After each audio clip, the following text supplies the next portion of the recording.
الذي ليس لصفته حد محدود ولا نعت موجود ولا وقت معدود ولا أجل ممدود فطر الخلائق بقدرته ونشر الرياح برحمته والصلاة والسلام على الرسول المسدد المصطفى الأمجد المحمود الأحمد سیدنا و مولانا و مولا الکونین جد الحسن والحسین عانی ابو القاسم محمد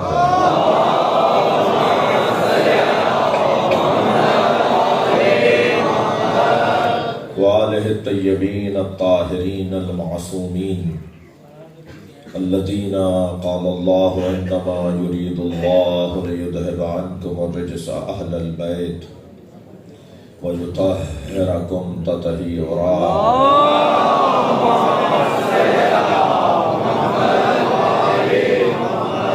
لعنة الله على أعدائهم أجمعين من يوم عداوتهم إلى قيام يوم الدين أما بعد قال الحكيم في قرآن الكريم بسم الله الرحمن الرحيم ويقول الذين كفروا لست مرسلا قل كفى بالله شهيدا بيني وبينكم ومن عنده علم الكتاب صلوات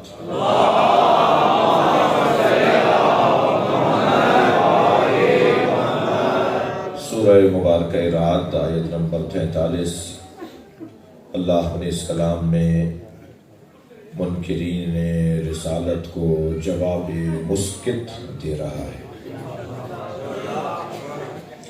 ایک ایسا جواب کہ جس کے بعد کوئی سوال ہی نہ اٹھے۔ وَيَقُولُ الَّذِينَ كَفَرُوا لَسْتَ مُرْسَلًا، جنہوں نے کفر اختیار کیا وہ کہتے ہیں اور کہتے رہیں گے کہ آپ بھیجے ہوئے رسول نہیں ہیں۔ رسول کی رسالت کے منکر کو اللہ کافر کہہ رہا ہے۔ قل، اے میرے حبیب ان سے کہہ دیجئے جو آپ کی رسالت کے منکر ہیں، جو آپ کو رسول نہیں مان رہے، ان سے کہہ دیجئے کفا باللہ شہیداً بینی و بینکم، میرے اور تمہارے درمیان گواہی کے لیے اللہ کافی ہے۔ ومن عندہ علم الکتاب، اور وہ اللہ کے ساتھ وہ گواہ میرے اور تمہارے درمیان میری رسالت پر اللہ اور وہ گواہ کافی ہے جس کے پاس مکمل کتاب کا علم ہے۔ اب یہاں اللہ نے اپنے ساتھ جسے گواہ رسول بنایا ہے اس کی پہلی صفت تو یہ ہے کہ وہ مکمل کتاب کا علم ہے۔ کتاب میں جو کچھ ہے وہ جانتا ہے،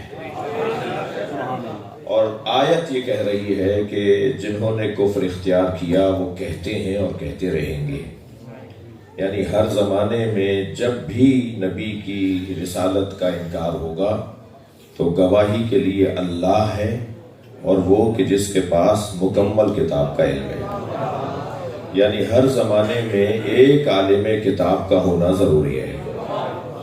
وہ جو ہر زمانے میں ایک عالم الکتاب کا ہونا ضروری ہے، تو ہم جب ان صاحبان علم الکتاب کی فہرست بناتے ہیں تو سب سے پہلا نامی علی، دوسرا نامی امام حسن مجتبی، پھر یہ قافلہ آگے بڑھے گا اور انجمن تشکیل پائے گی، تیسرا نامی امام حسین۔ لہذا امام حسن فرمائیں گے ان اخل حسین کانا یقرأ الوحی قبل ان ینطق، میرا بھائی حسین وہ ہے۔ بھائی میں تعریف کروں، آپ کوئی منقبت لکھیں، یہ بھی ثواب کی بات ہے، مگر امام کی تعریف اگر امام کرے اس کا حسن ہی کچھ اور ہے۔ لہذا امام حسن فرما رہے ہیں ان اخل حسین کانا یقرأ الوحی قبل ان ینطق، میرے بھائی حسین نے قرآن نازل ہونے سے پہلے قرآن پڑھ لیا تھا۔ اب بھائی بات ان کے لیے کر رہا ہوں کہ جو اس مکتب کے پرانے شاگرد ہیں، جنہوں نے کچی پکی نہ پڑھی ہو انہیں میٹرک کی بات سمجھ میں نہیں آئے گی۔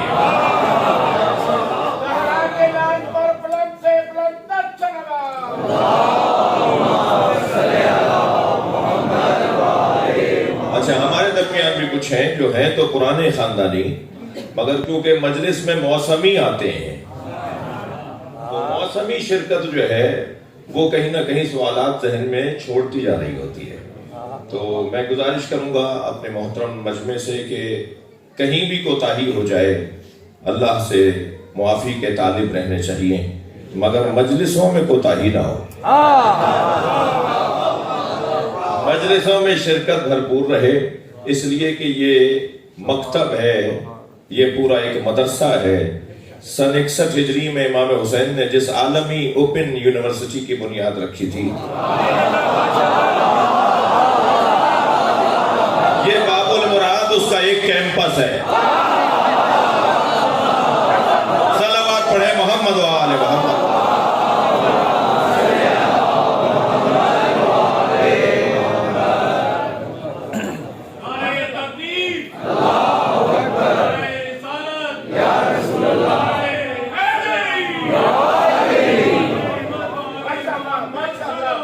بلند تر صلوات،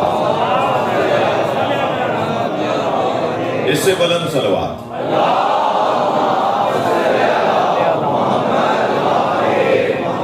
ہر زمانے میں عالم الکتاب کا ہونا قرآن کی اس آیت کی روشنی میں ضروری ہے۔ اب اگر کسی کو نظر نہ آ رہا ہو تو وہ اپنی آنکھوں کا علاج کروائے۔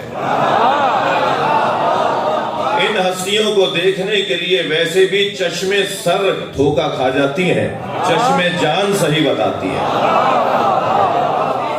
دل کی آنکھوں سے دیکھنے والے اور ہیں،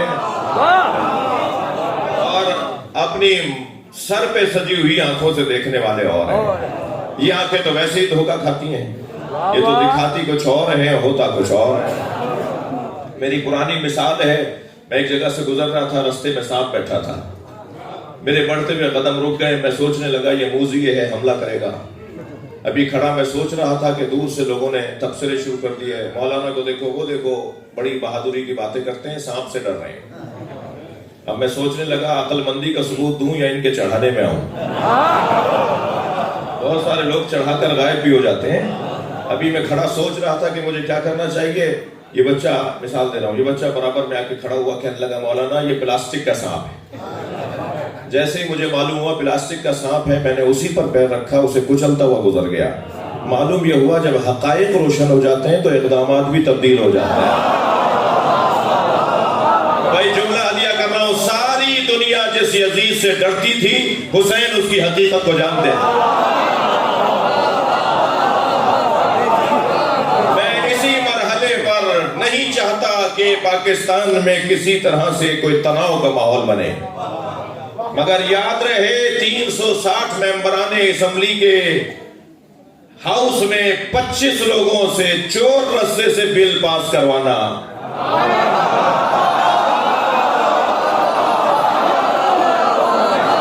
ہم حسینی چشم جان سے دیکھتے ہیں، ہمیں پتا ہے کہ یہ بل کہاں سے آیا ہے، اور یہ جہاں سے بل آیا ہے نا، ہم اسی بل میں ڈال دیں گے۔ کیا حسین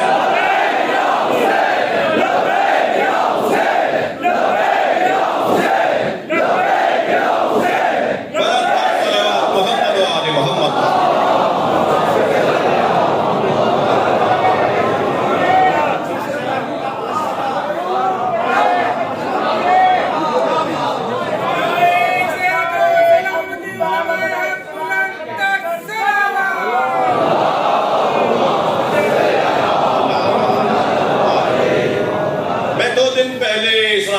کنونشن سینٹر میں ہونے والے ایک اجلاس پر کوئی تبصرہ نہیں کروں گا۔ شایان شان نہیں ہے کہ ہم ان پر بات کریں۔ ہم سے دشمنی کرنے کے لیے قابلیت چاہیے جو ان میں نہیں ہے۔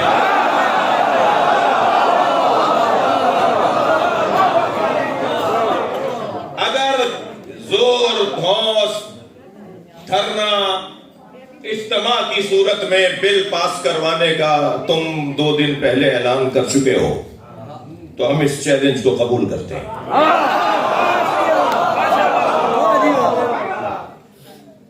اور تم شوق سے اس ملک میں دھرنا دو اور اس بل کو پاس کرواؤ، تو پھر ہم نے 150 کتابوں کی فہرست مرتب کر لی ہے،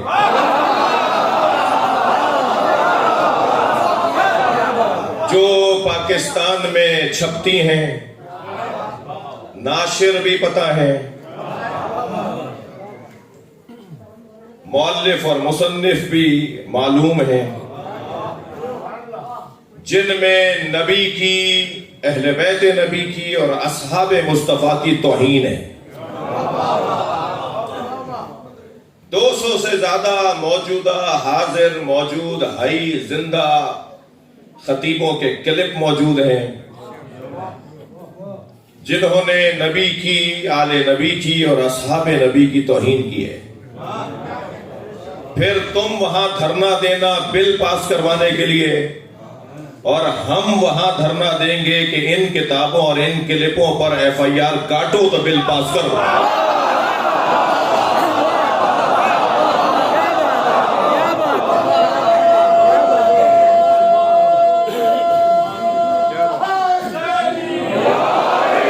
ہمارے پاس اس باب میں، ہم اس باب میں غنی ہیں، ہمارے پاس مواد بہت زیادہ ہے۔ تمہارے حق میں ہے کہ اس ڈبے کو بند رہنے دو، ورنہ جو سانپ نکلیں گے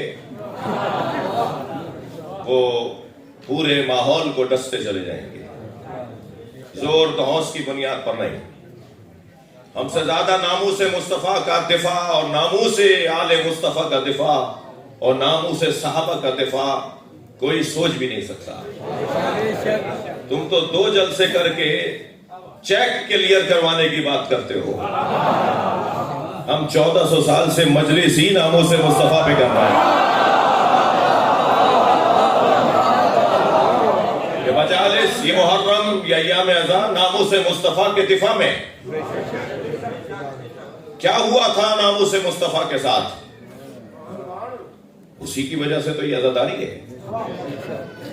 لہذا یاد رہے کہ جب حقائق روشن ہو جاتے ہیں تو اقدامات بھی بدل جاتے ہیں۔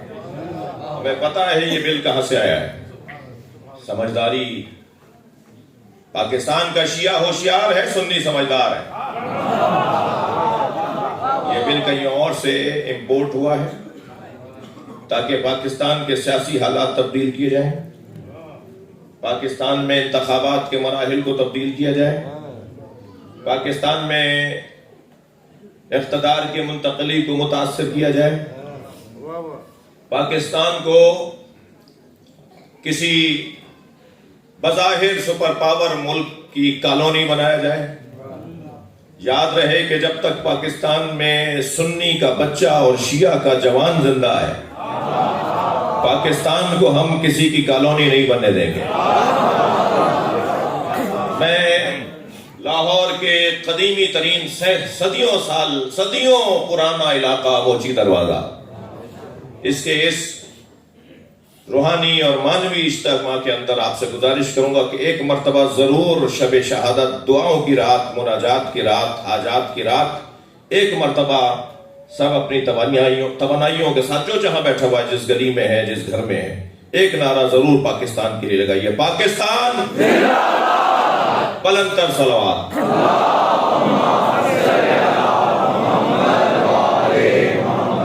اس سے بہتر اور بلند صلوات۔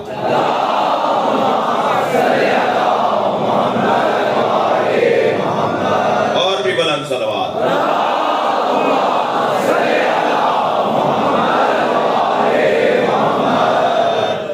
ہر دور میں عالم الکتاب، پہلا نام نامی مولا علی،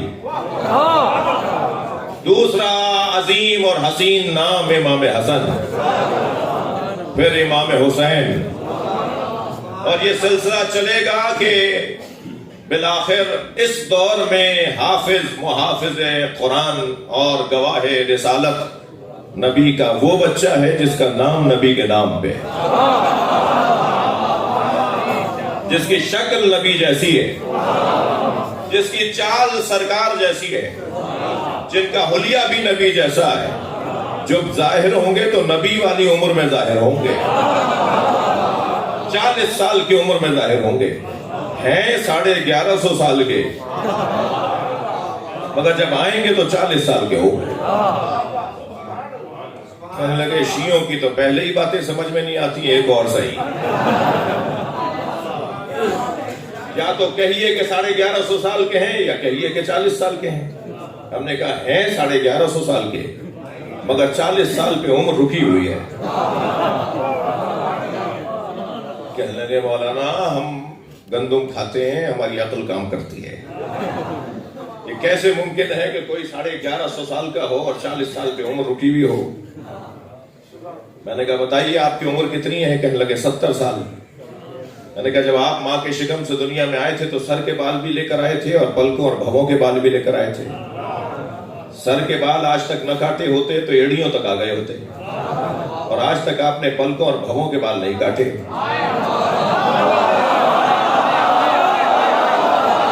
ایک کی عمر بڑھ کر بتا رہی ہے کہ اللہ بڑھاتا ہے، ایک کی عمر رک کر بتا رہی ہے کہ اللہ روکتا ہے۔ میں دونوں 70 سال کے۔ صلوات پڑھ لیں ذرا محمد و آل محمد۔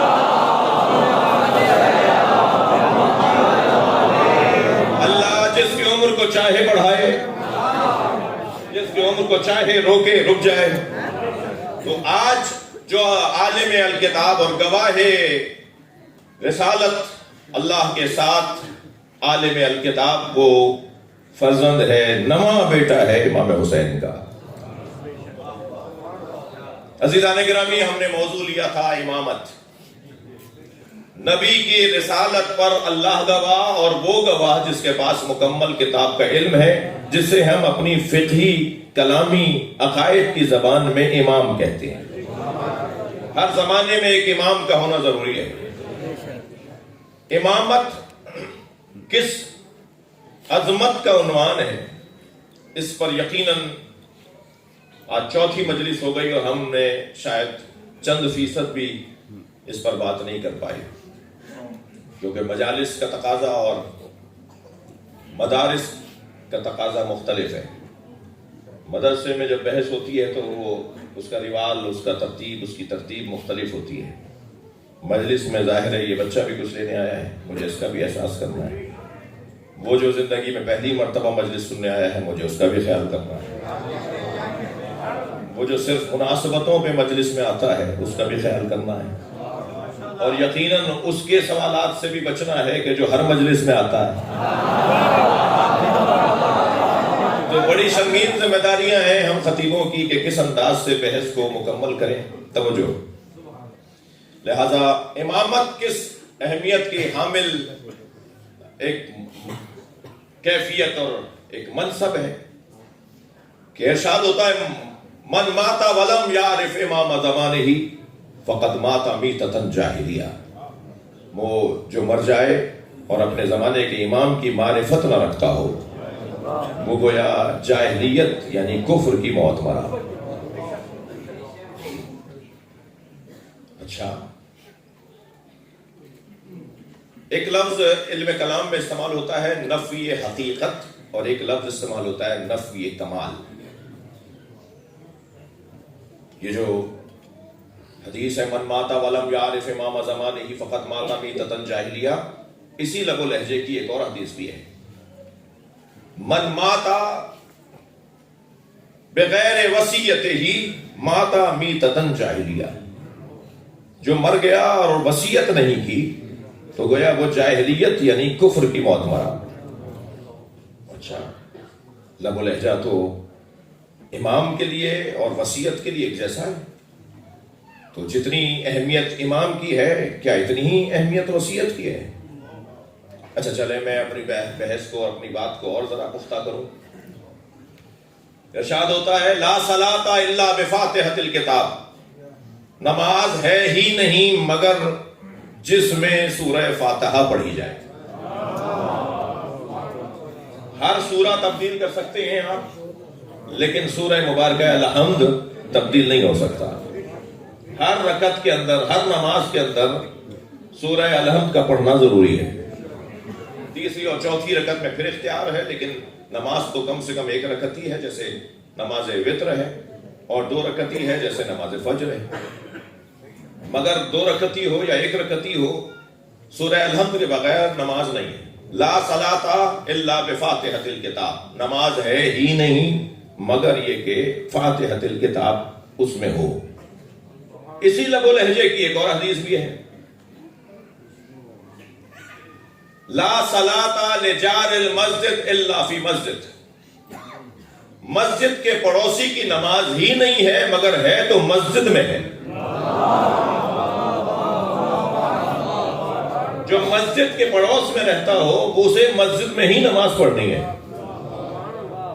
اب یہ لا صلاۃ الا بفاتحۃ الکتاب، لا صلاۃ الا فی، لا صلاۃ لجار المسجد الا فی مسجد، یہ دونوں حدیثیں کیا ایک ہی وزن کو پہنچا رہی ہیں؟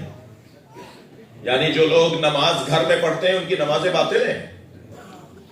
نہیں، تمہیں سے کہیے نہیں ہے. مگر حدیث کہہ رہی ہے کہ اس کی نماز ہی نہیں ہے جو مسجد کے پڑوس میں رہتا ہو اور مسجد میں نماز نہ پڑھتا ہو. چلے پلٹے پھر دوبارہ ان دونوں حدیثوں کی طرف جس میں ارشاد ہو رہا ہے، من مات ولم یعرف امام زمانہ فقط مات میتۃ جاہلیہ، جو مر جائے اور اپنے زمانے کے امام کی معرفت نہ رکھتا ہو وہ کفر کی موت مرا. کیا اتنا ہی دم اس حدیث میں ہے کہ من ماتا بغیر وصیت ہی مات میتۃ جاہلیہ، جو بغیر وصیت کے مرا وہ کفر کی موت مرا؟ یعنی جو طاقت اہمیت امامت میں ہے وہی وصیت میں ہے؟ کہہ دیجئے نہیں. تو پھر یہ حدیث کیا کہہ رہی ہے؟ حدیث کا منکر نہ سمجھنے پر، نہ روشن ہونے پر انکار کرنے والا شاگرد اور طالب علم نہیں ہوتا. طالب علم کا کام انکار کرنا نہیں ہوتا. طالب علم، اچھا پہلے طے کریں ہم سب طالب علم ہیں، اور میں نہیں کہہ رہا، یہ مولا علی فرما رہے ہیں، نحن العلماء وشیعتنا متعلمون، ہم اہل بیت عالم ہیں، ہمارے شیعہ سارے شاگرد ہیں. ہم سب شاگرد ہیں، عالم صرف اہل بیت. آپ روا روی میں، مربت میں، دیکھا دیکھی میں مجھے عالم کہہ دیتے ہیں، ورنہ ہم عالم نہیں ہیں. عالم صرف اہل بیت. وہ عالم کے عالم جسے مسئلہ کا جواب نہ آتا،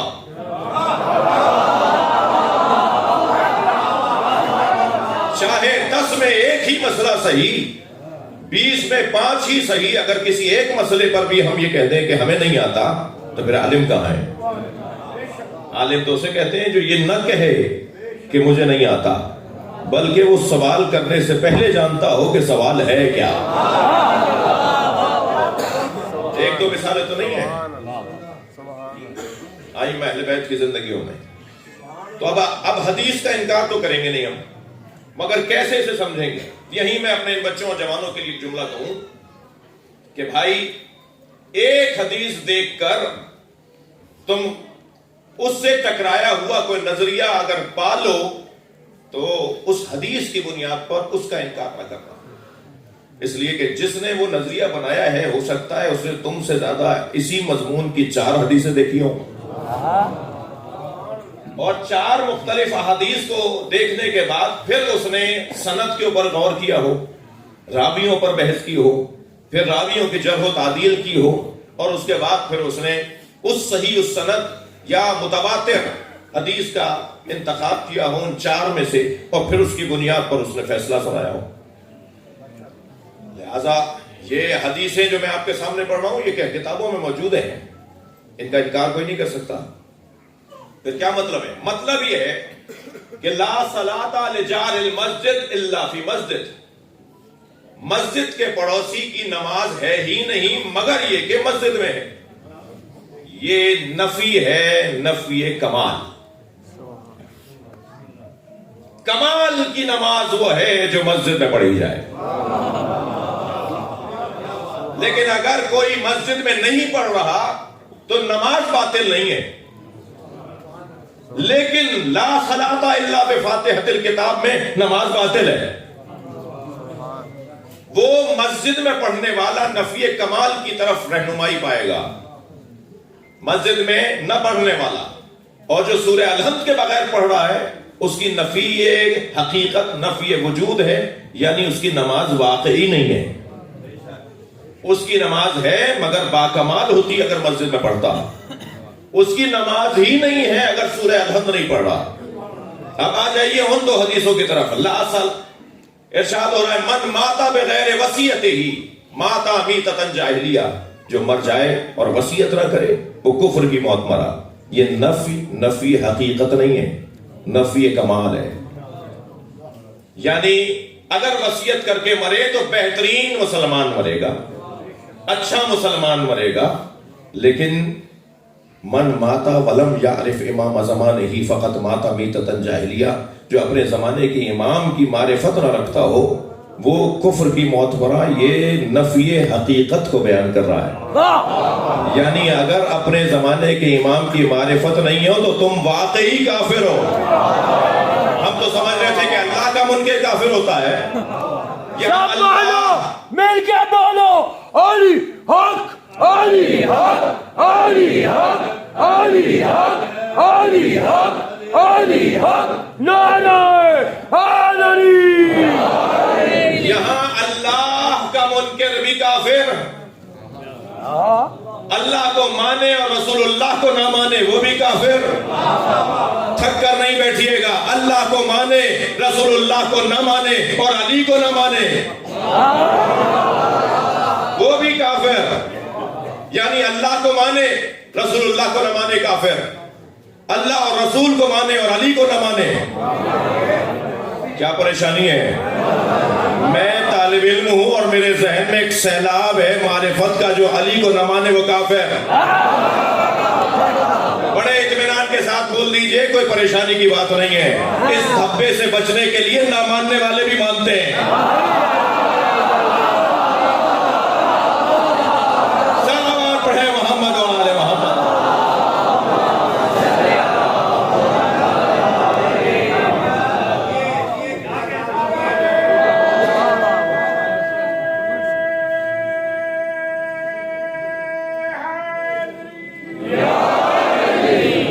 نہیں یار زبان نہ نہیں.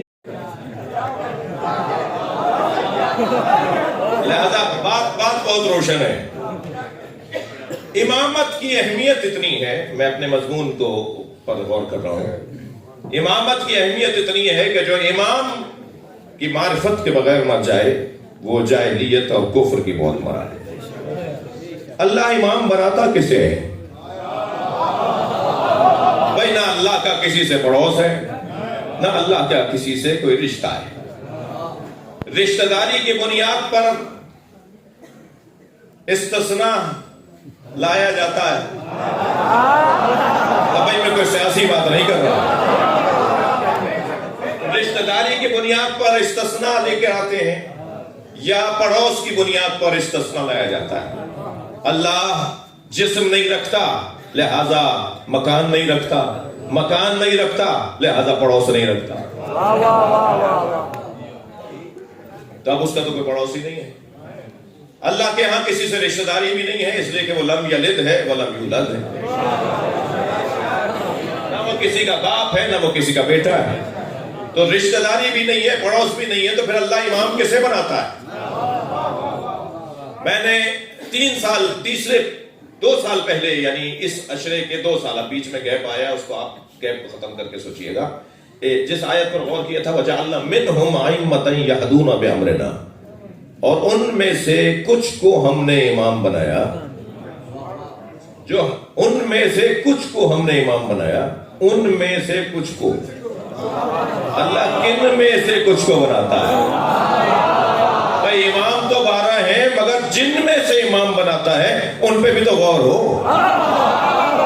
اللہ جن میں سے امام بناتا ہے ان میں سے ایک کا نام عباس ہے.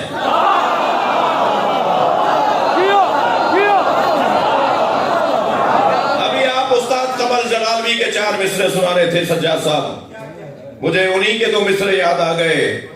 مقام حضرت عباس کم نہیں تھا قمر، مقام حضرت عباس کم نہیں تھا قمر، پلاتی دودھ جو زہرا امام ہو جاتے۔ سلامات پڑھیں مولا کی ذات پر۔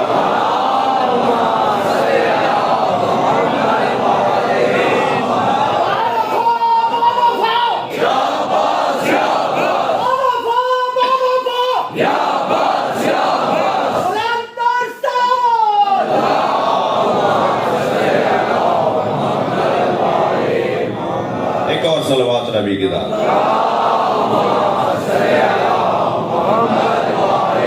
اللہ امام کنہیں بناتا ہے، کنہیں اللہ امام بناتا ہے۔ میرے پاس وقت تنگ ہو گیا، آج میرا ارادہ بھی یہ تھا کہ مسائل کا دورانیہ ہم زیادہ رکھیں، ہماری آنکھیں نم ہوں، شب شہادت ہے۔ تو میں اس بحث کو جو اس کے گوشے نکلتے ہیں ان میں سے ایک گوشے کی طرف آپ کی توجہ چاہوں گا۔ آیت کیا کہہ رہی تھی؟ وَيَقُولُ الَّذِينَ كَفَرُوا لَسْتَ مُرْسَلًا، جنہوں نے کفر اختیار کیا وہ کہتے ہیں کہ آپ بھیجے ہوئے رسول نہیں ہیں۔ قل، تو آپ کہہ دیجئے میرے رسول، کفا باللہ شہیداً بینی و بینکم، میرے اور تمہارے درمیان رسالت پر گواہی کے لیے اللہ کافی ہے۔ وَمَنْ عِنْدَهُ عِلْمُ الْكِتَابِ، اور جس کے پاس مکمل کتاب کا علم ہے۔ جو مکمل کتاب کا عالم ہو وہ اللہ کے ساتھ گواہ رسول ہے۔ تو جو مکمل کتاب کا عالم ہو وہ اللہ کے ساتھ گواہ رسول ہے، تو پھر حق ہے نا کہ اس گواہ رسول کو جو اللہ کے ساتھ عالم الکتاب ہونے کے ناطے گواہ رسول ہے، کہ پھر اس کو لقب دیا جائے عزت اللہ۔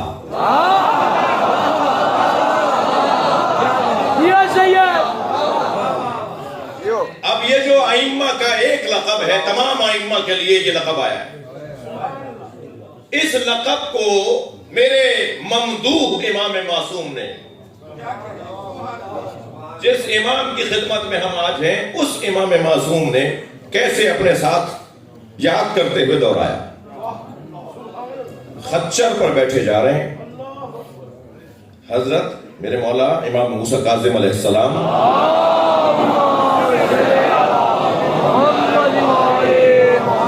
خچر پر سواری فرما رہے ہیں کہ کچھ شیطان سے بد ناصبیوں نے، حتاکوں نے، توہین کرنے والوں نے دور سے حضرت کو جاتے ہوئے دیکھا تو ایک دوسرے کو آواز دے کر کہا قریب آؤ، چلتے ہیں قریب، میں ایک جملہ کہوں گا تم سب ہنسنا۔ بھائی لفظ عزت ذہن میں رہے میرے بچوں اور جوانوں، عزت دار بڑی گاڑی سے اترنے والے کو نہیں کہتے، بڑے بنگلے میں رہنے والے کو عزت دار نہیں کہتے، مہنگے کپڑے پہننے والے کو صاحب عزت نہیں کہتے۔ عزت کا مطلب گھومنے والی کرسی پر بیٹھنا نہیں ہے۔ بعض لوگ تو یہی بھول ہی گئے کہ جس کرسی پر بیٹھ کر وہ اپنے آپ کو صاحب عزت سوچ رہے ہیں وہ کسی بھی وقت گھوم جاتی ہے۔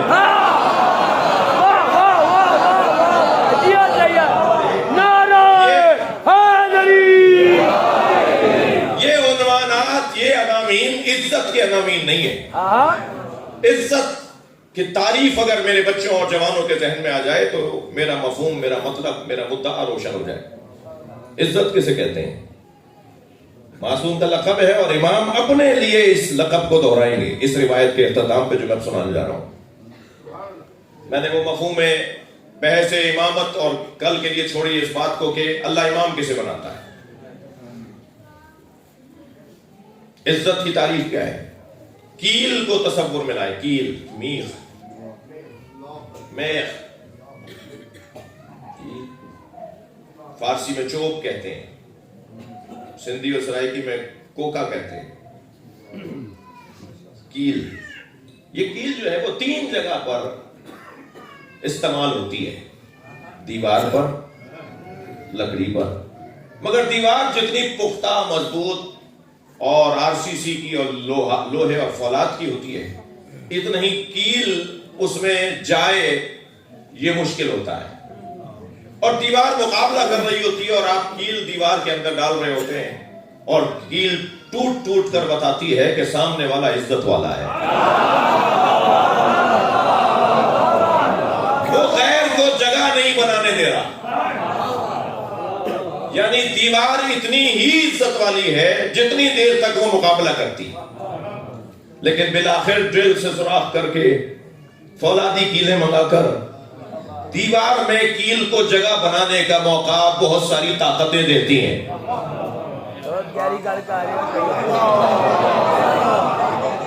بہت ساری بیرونی طاقتیں کیل کو دیوار میں جگہ بنانے میں مدد کرتی ہیں، اور بالآخر کیل دیوار میں چلی جاتی ہے۔ دیوار عزت کا مقابلہ، عزت کا استقلال اور عزت کا ثبوت ایک حد تک دیتی ہے، اس کے بعد ہار مان جاتی ہے۔ اچھا، یہ لکڑی یہ تو فوراً ہی قبول کر لیتی ہے، دو ضربے ماری اور لکڑی کے اندر کیل چلی گئی، تو یہ اپنے اندر جو جلدی سے کسی غیر کو لے رہی ہے، اتنی ہی وہ عزت میں کمزور ہے، اور جتنا جو مقابلہ کر رہا ہے اتنا ہی وہ عزت میں مضبوط ہے۔ مگر یہ کیل تیسری جگہ پر بھی استعمال ہو سکتی ہے، اور وہ ہے پتھر۔ مگر جب پتھر پر کیل کو رکھ کر آپ ہتھوڑی بجائیں گے تو پتھر ٹوٹ جائے گا، مگر غیر کو جگہ نہیں بنانے دے گا۔ اس کیفیت کو عزت کہا جاتا ہے۔ میں مر جاؤں گا مگر غیر کو جگہ نہیں بنانے دوں گا۔ تم نے مجھ سے بیعت مانگی تھی، میں سر دے دوں گا، ہاتھ نہیں دوں گا۔ اس کیفیت کو کہتے ہیں عزت۔ لہذا عزت اسی گھر کے نام ہے جنہوں نے غیر کو جگہ نہیں بنانے دی۔ بھائی غیر کو جگہ بنانے دی ہوتی تو 14 سال قید میں کیسے رہتے؟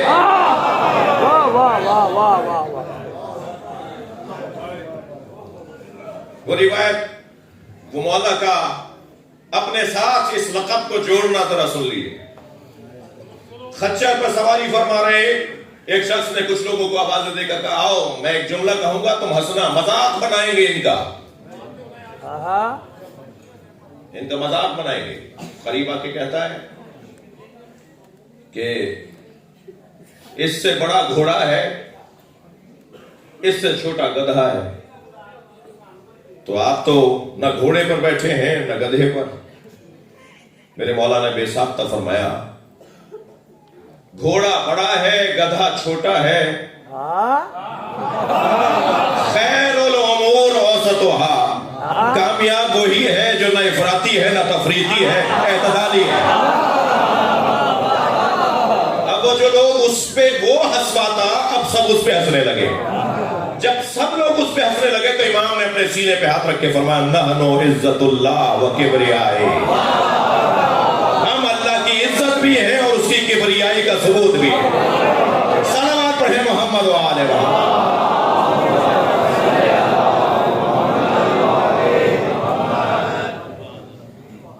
14 سال قید۔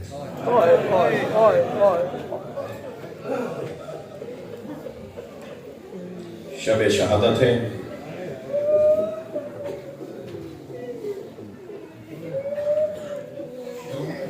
چلیے کچھ دیر کے لیے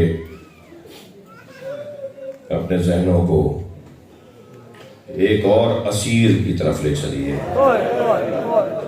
اس گھرانے کی آزمائشیں تو دیکھیے۔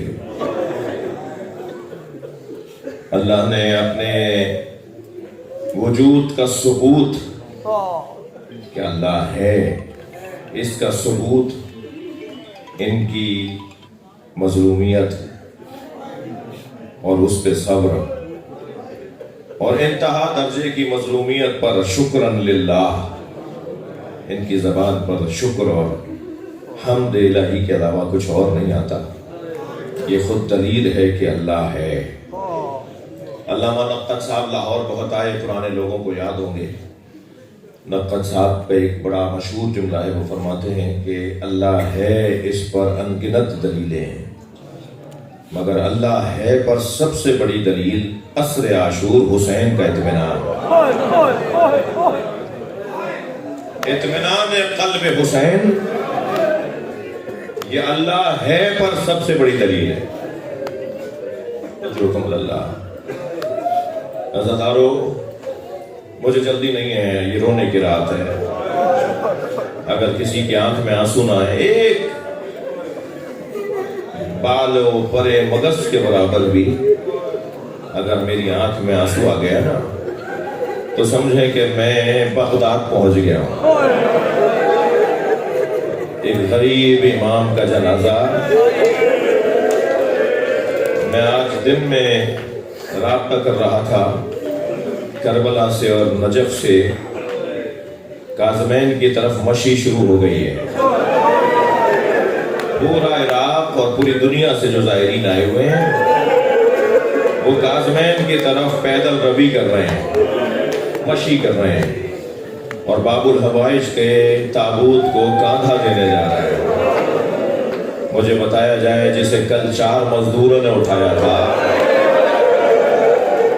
وہ عزت اللہ نہیں ہے تو کیا ہے کہ آج پوری دنیا میں کاظمین میں تو کروڑوں لوگ ہیں، 1 کروڑ سے زیادہ لوگوں کی تعداد اس وقت ہو چکی ہے، مگر پوری دنیا میں ہر شہر میں جی امام کے تابوت کی زیارت کے لیے آج لوگ جمع ہونا شروع ہو گئے ہیں. ان کی وجہ سے اللہ کا ذکر ہو رہا ہے، ان کی وجہ سے اللہ کی معرفت عام ہو رہی ہے. اجرکم اللہ. اہل بیت کے جنازوں کا حال جب بیان ہوتا ہے نا تو ہر اہل دل کی کیفیت غیر ہو رہی ہوتی ہے. چلیں گے میرے ساتھ کچھ دیر مدینہ چلیں. نبی کے جنازے میں 11 لوگ ہیں، لاکھوں کی تعداد میں جن کا کلمہ پڑھنے والے ہوں، سارا مدینہ جن کے چاہنے والوں سے بھرا ہوا ہو. اس نبی کے جنازے میں 11 لوگ. جب مولا علی نے جنازہ غسل و کفن دے کر تدفین کے مرحلے سے گزار دیا تو اعتراض ہوا کہ اہل بیت نے ہمارا انتظار نہیں کیا. مولا علی نے خطبہ ارشاد فرمایا، میں اہل بیت ہوں، میرے اوپر ذمہ داری بنتی تھی کہ میں غسل و کفن و تجہیز و تکفین کا کام کروں. میں محتاج نہیں تھا کہ کسی کا انتظار کرتا. امت کو اعتراض تھا کہ اہل بیت نے ہمیں نبی کے جنازے میں ہمارا انتظار نہیں کیا.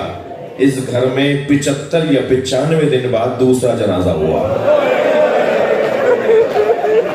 جب ہائے کہہ کے آپ ہوتے ہیں نا، یقین جانیے یہ کیفیت اہل بیت کو عزیز ہے. امام جعفر صادق مصلی بچھا کے رونے والوں کے لیے دعا کرتے ہیں. امام محمد باقر جب مجلس میں بلند گریہ ہو رہا ہوتا ہے تو امام محمد باقر دونوں ہاتھ اٹھا کے کہتے ہیں، یا اللہ یہ ہمارے عمر کو زندہ کرنا ہے. عمر امامت کا احیاء ہے یہ گریہ. میرے بیان فضائل میں آپ کچھ بھی نہ کہتے تو کوئی فرق نہیں پڑتا، لیکن مصائب کے دورانیے میں آنکھوں میں آنسو نہ آئے اور جسے رونا نہ آ رہا ہو نا تو وہ برابر والے کو روتا دیکھ کر اللہ سے آنسو ضرور مانگے کہ اللہ ایک قطرہ مجھے اہل بیت کی مظلومیت پہ عطا کر دے. بہت کام آئیں گے یہ آنسو. اجرکم اللہ، اجرکم اللہ. اللہ آپ کو کسی غم میں نہ رلائے سوائے غم اہل بیت میں. رونے اور رلانے والوں میں ہمیں قرار دے. اس گھر میں دوسرا جنازہ، اجرکم اللہ، دوسرا جنازہ 75 یا 95 دن بعد ہوا. جناب زہرا کا جنازہ. سنیں گے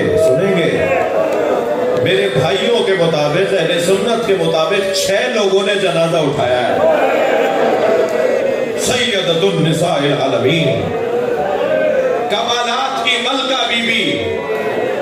مگر مظلومیت اور تنہائی تو دیکھیے اہل بیت کی. یوں ہی آج ان کے نام پہ مجمع نہیں لگتا بھائی. پھر مجھے لقن صاحب کا جملہ یاد آ رہا ہے. وہ کہتے ہیں کبھی غور کیا حسین کے نام پہ اتنا مجمع کیوں لگتا ہے؟ پوری دنیا میں بعد از خدا اگر کسی کے نام پہ مجمع لگتا ہے تو وہ حسین کے نام پہ لگتا ہے. کبھی غور کیا کیوں مجمع لگتا ہے؟ اس لیے کہ حسین عصر عاشور اکیلے کھڑے تھے. اجرکم اللہ، اجرکم اللہ. جو اللہ کی خاطر اکیلا کھڑا ہو جائے پھر اللہ پوری دنیا کو اس کے نام پہ جمع کرتا ہے. عزت اللہ ذہن میں رہے.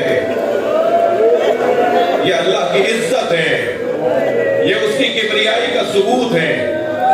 75 یا 95 دن کے بعد دوسرا جنازہ ہوا. 6 لوگوں نے جناب زہرا کے جنازے میں شرکت کی اور جنازہ رات کی تاریکی میں اٹھایا گیا اور 25 جگہ قبر بنائی گئی اور اصلی قبر کا نشان مٹا دیا گیا. یہ کیا ہو رہا ہے اہل بیت کے ساتھ؟ امت کو اعتراض ہوا ہمیں اہل بیت نے گھر کے جنازے میں نہیں بلایا. بھائی مجھے اور آپ کو تو حکم یہ ہے کہ اگر ہمارا کوئی عزیز مر جائے تو اعلان کرو تاکہ زیادہ سے زیادہ لوگ شریک ہوں. یہ کیسی غربت ہے؟ اپنے وطن میں ہی کیسی غربت ہے کہ بی بی فرما رہی ہے میرے جنازے میں کوئی نہ آئے. پھر اعتراض ہوا امت کو کہ اہل بیت کے جنازے میں ہمیں نہیں بلایا. اس گھر میں تیسرا جنازہ پنجتن کا تیسرا جنازہ مولا علی کا جنازہ ہے. سنیں گے ہمارے سنی بھائیوں کے مطابق 2 لوگوں نے جنازہ اٹھایا. آگے سے جنازہ خود اٹھ رہا تھا, پیچھے سے حسنین اٹھا رہے.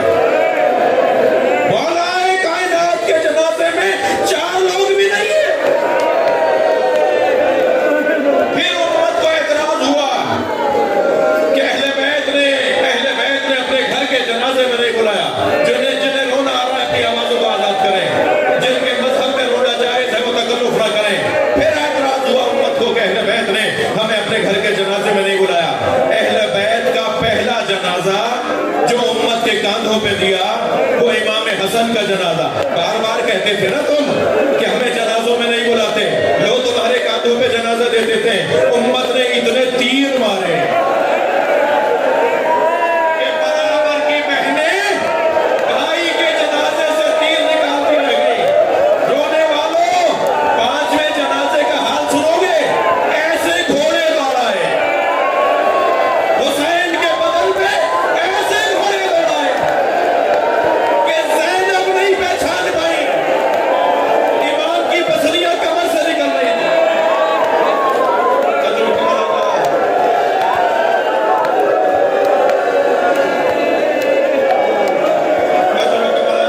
حق ہے ایسے گریا کرنے کا. اللہ آپ کو کوئی غم نہ دے. پنجتن کے 5 جنازے. تسلی کر کے روئے, مجھے جلدی نہیں ہے. جب جناب زہرا کی شہادت قریب ہوئی نا تو پہلے مولا علی کو اپنے حجرے میں بلایا. فرمایا علی میرے حسن کا یہ مزاج ہے, میرے حسین کے یہ مزاج ہے. آنکھوں میں آنسو بھر کے فرمایا میرے حسین کو پیاس بہت لگتی ہے.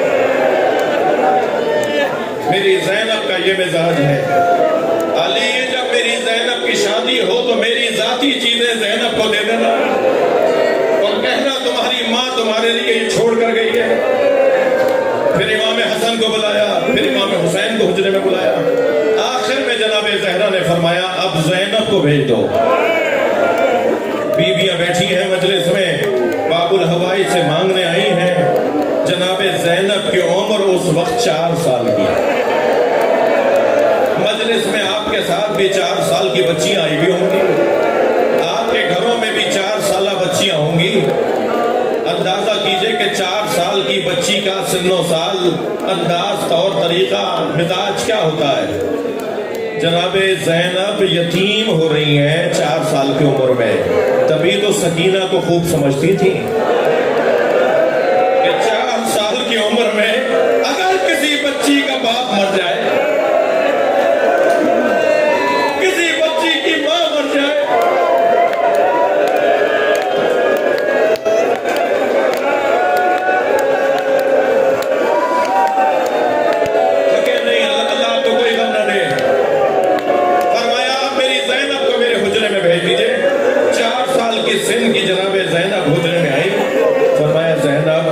سامنے صندوقچہ رکھا ہے اٹھا کے لاؤ. جناب زینب صندوقچہ اٹھا کے لائیں. فرمایا زینب میں نے تمہارے بھائیوں کو کچھ ذمہ داریاں دی ہیں, تمہارے پاپا سے کچھ وصیتیں کی ہیں, تمہارے لیے ایک کام ہے. میری لال, میری بچی, اس صندوقچے کو کھولو, دیکھو اس میں کیا ہے. بی بی نے جو کھولا تو اس میں کفن رکھے تھے. اجرکم اللہ. زینب جب میرے بابا تمہارے نانا کی رحلت ہونے لگی تو جبریل امین جنت سے 5 کفن اور 5 حنوط لائے تھے. ایک کفن تمہارے بابا نے میرے بابا کو دے دیا، اب یہ پنجتن کے کفن رہ گئے ہیں، ایک ایک دکھاتی رہو تو میں تمہیں بتاتی رہوں کہ کون سا کس کا ہے۔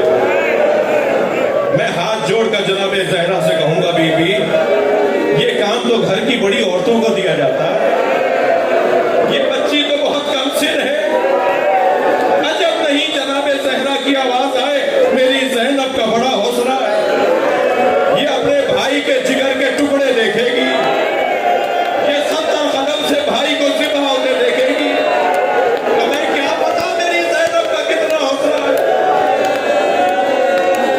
زینب یہ جنت کے کفن ہیں، ایک ایک دکھاتی رہو تو میں تمہیں بتاتی رہوں کون سا کفن کس کا ہے۔ ایک کفن اٹھایا جناب زینب نے، جناب زہرا نے دیکھ کے فرمایا انہی دنوں میں تمہارے بابا گھر میں آئیں گے اور تم سے کہیں گے اماں زہرا کا کفن لا دو، تو میری بچی یہ میرا کفن ہے بابا کو دے دینا۔ دوسرا کفن جناب زینب نے دکھایا تو فرمایا کچھ مدت کے بعد تمہارا بھائی حسن تم سے آ کے کہے گا بابا علی کا کفن لا دو، تو یہ جنت سے تمہارے بابا علی کا کفن آیا ہے۔ پھر ایک اور کفن دیکھ کے فرمایا اور کچھ مدت کے بعد تمہارا بھائی حسین آ کے کہے گا بھائی حسن کا کفن لا دو، تو یہ تمہارے بھائی حسن کا کفن ہے۔ رونے والوں آخری کفن رہ گیا، جناب زینب نے اٹھایا، جناب زہرا نے دیکھ کے رونا شروع کیا اور روتے ہوئے فرمایا یہ بھی حسن کا کفن ہے۔ اجرکم اللہ، اجرکم اللہ۔ زینب یہ بھی تمہارے بھائی حسن کا کفن ہے، تو کم سن تھی نا جناب زینب، تو فوراً کہنے لگی اماں بھائی حسین کا کون سا ہے؟ تو زینب نے روتے ہوئے کہا حسین کا کفن جنت سے نہیں آیا، میرا بچہ بغیر کفن کے بنتا ہے۔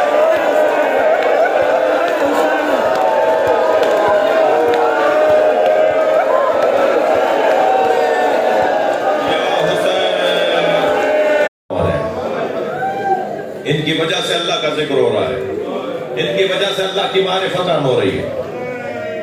اجرکم اللہ۔ اہل بیت کے جنازوں کا حال جب بیان ہوتا ہے نا تو ہر اہل دل کی کیفیت غیر ہو رہی ہوتی ہے۔ چلیں گے میرے ساتھ کچھ دیر مدینہ چلیں؟ نبی کے جنازے میں 11 لوگ ہیں، لاکھوں کی تعداد میں جن کا کلمہ پڑھنے والے ہوں، سارا مدینہ جن کے چاہنے والوں سے بھرا ہوا ہو، اس نبی کے جنازے میں 11 لوگ۔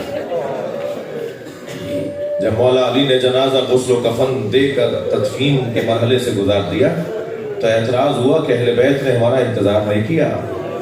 مولا علی نے خطبہ ارشاد فرمایا میں اہل بیت ہوں، میرے اوپر ذمہ داری بنتی تھی کہ میں غسل و کفن و تجہیز و تکفین کا کام کروں، میں محتاج نہیں تھا کہ کسی کا انتظار کرتا۔ امت کو اعتراض تھا کہ اہل بیت نے ہمیں نبی کے جنازے میں ہمارا انتظار نہیں کیا۔ اس گھر میں 75 یا 95 دن بعد دوسرا جنازہ ہوا۔ جب ہائے کہہ کے آپ ہوتے ہیں نا، یقین جانیے یہ کیفیت اہل بیت کو عزیز ہے۔ امام جعفر صادق مصلی بچھا کے رونے والوں کے لیے دعا کرتے ہیں۔ امام محمد باقر جب مجلس میں بلند گریہ ہو رہا ہوتا ہے تو امام محمد باقر دونوں ہاتھ اٹھا کے کہتے ہیں یا اللہ یہ ہمارے عمر کو زندہ کرنا ہے، امر امامت کا احیاء ہے یہ گریہ۔ میرے بیان فضائل میں آپ کچھ بھی نہ کہتے تو کوئی فرق نہیں پڑتا، لیکن مصائب کے دورانیے میں آنکھوں میں آنسو نہ آئے، اور جسے رونا نہ آ رہا ہو نا تو وہ برابر والے کو روتا دیکھ کر اللہ سے آنسو ضرور مانگے کہ اللہ ایک قطرہ مجھے اہل بیت کی مظلومیت پہ عطا کر دے، بہت کام آئیں گے یہ آنسو۔ اجرکم اللہ، اجرکم اللہ۔ اللہ آپ کو کسی غم میں نہ رلائے سوائے غم اہل بیت میں، رونے اور رلانے والوں میں ہمیں قرار دے۔ اس گھر میں دوسرا جنازہ اجرکم اللہ، دوسرا جنازہ 75 یا 95 دن بعد ہوا، جناب زہرا کا جنازہ۔ سنیں گے سنیں گے میرے بھائیوں کے مطابق، اہل سنت کے مطابق 6 لوگوں نے جنازہ اٹھایا ہے۔ سیدۃ النساء العالمین، کمالات کی ملکہ بی بی،